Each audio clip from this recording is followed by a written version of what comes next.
Hello student, आज का हमारा टॉपिक है निर्माणों के पावन युग में। इसके रचयिता हैं अटल बिहारी वाजपेयी, जो हमारे प्रधानमंत्री जी भी रह चुके हैं। इनका जन्म मध्य प्रदेश में हुआ था और इनकी प्रमुख कृतियां हैं मेरी 51 कविताएं, जो कि कविता संग्रह है, कुछ लेख, कुछ भाषण, बिंदु बिंदु विचार, अमर बलिदान, जो कि गद्य रचना, ये इनकी प्रमुख कृति हैं। आज हम इस कविता का सरल अर्थ देखेंगे। निर्माणों के पावन युग में हम चरित्र निर्माण न भूलें। कवि कहते हैं कि आज का जो समय है वो किसका है? वैज्ञानिक युग है, अनुसंधान का समय है। नित्य नए आविष्कार हो रहे हैं, नित्य नई नई खोजें हो रही हैं, लेकिन इन सब खोजों के बावजूद हमें अपने चरित्र निर्माण को नहीं भूलना चाहिए। स्वार्थ साधना की आंधी में वसुधा का कल्याण न भूलें।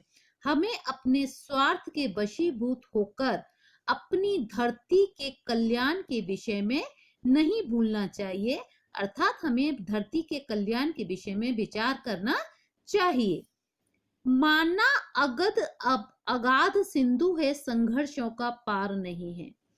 कवि कहते हैं कि माना कि मनुष्य का जीवन सिंधु के समान है। सिंधु यानी समुद्र के समान है, अपार और अथाह समुद्र के समान है, जिसमें संघर्षों की कोई सीमा नहीं है, अर्थात बहुत अनेक ही संघर्ष है उसके जीवन में।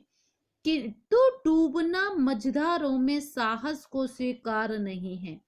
लेकिन मझधार बोलते हैं नदी के बीचों बीच की धारा को, लेकिन मनुष्य के साहस को संघर्षों की धारा में डूबना स्वीकार नहीं करना चाहिए।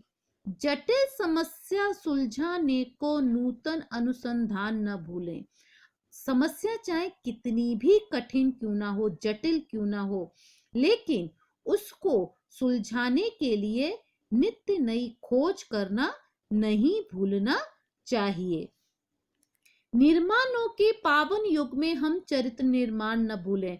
कवि कहते हैं कि माना कि ये वैज्ञानिक युग है, नित्य नई खोजें हो रही हैं, नित्य नए अनुसंधान हो रहे हैं, लेकिन हमें अपने चरित्र निर्माण को नहीं भूलना चाहिए। स्वार्थ साधना की आंधी में वसुधा का कल्याण न भूलें। हमें अपने स्वार्थ के वशीभूत होकर अपनी इस धरती के कल्याण के विषय में नहीं भूलना चाहिए, अर्थात हमें अपनी धरती के कल्याण के विषय में सोचना चाहिए। शील बिने आदर्श श्रेष्ठता, तार बिना झंकार नहीं है।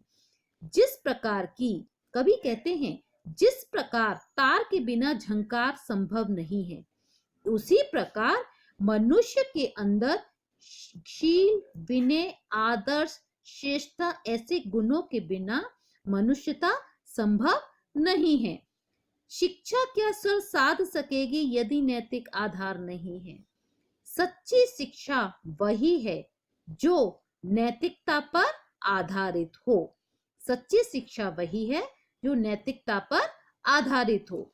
कीर्ति कौमुदी की गरिमा में संस्कृति का सम्मान न भूलें।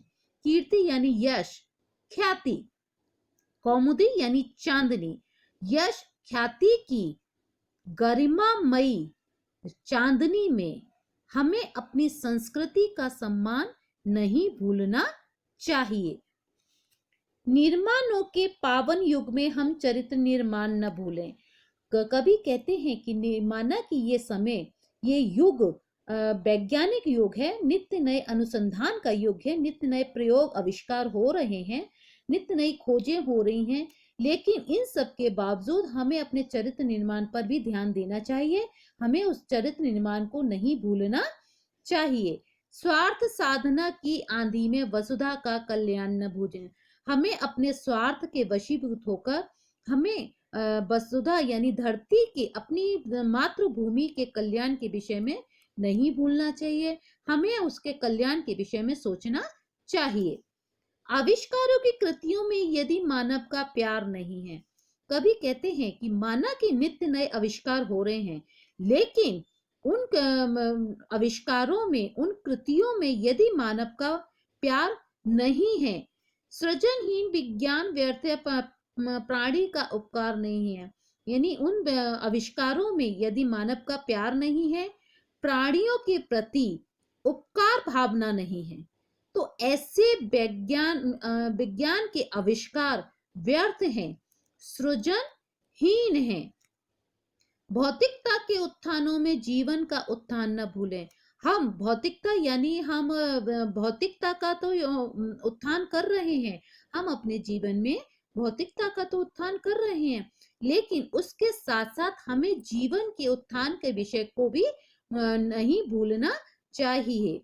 जीवन का उत्थान तभी संभव है जब प्रत्येक मानव के हृदय में प्यार, लोगों के प्रति प्यार हो, करुणा हो, मानवता हो, तभी सही मायने में देश सृजन और शांति संभव हो सकेगी।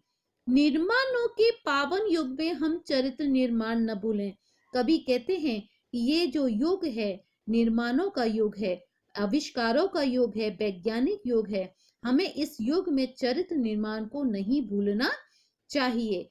स्वार्थ साधना की आंधी में वसुधा का कल्याण न भूलें। हमें अपने स्वार्थ के वशीभूत होकर अपनी वसुधा, अपनी धरती के कल्याण को नहीं भूलना चाहिए। हमें अपने धरती के कल्याण के विषय में सोचना चाहिए। इस कविता से संबंधित अगर आपका कोई प्रश्न है तो प्लीज आप मुझे कमेंट्स बॉक्स में पूछ सकते हैं, और अगर आपको मेरा वीडियो पसंद आए तो प्लीज इसे लाइक कीजिए, सब्सक्राइब कीजिए और अपने दोस्तों के साथ शेयर कीजिए।